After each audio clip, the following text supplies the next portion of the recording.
जळगाव महानगरपालिकेच्या महापौर व उपमहापौर निवडीला आता वेग आला असून महानगरपालिका आयुक्त ज्ञानेश्वर ढेरे यांनी नाशिकचे विभागीय आयुक्त यांना पत्र लिहून महापौर व उपमहापौर निवडीसाठी 30 व 31 जानेवारी 2026 पैकी विशेष सभेची तारीख, वेळ आणि पीठासीन अधिकारी निश्चित करण्याची विनंती केली आहे.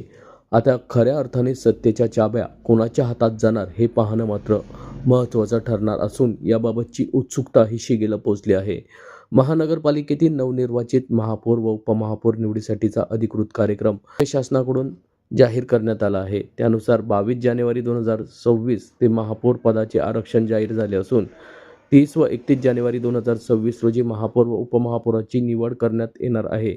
यापैकी नेमकी कोणत्या दिवशी निवड होणार आणि पीठासीन अधिकारी कोण असणार हे विभागीय आयुक्त ठरवणार आहेत.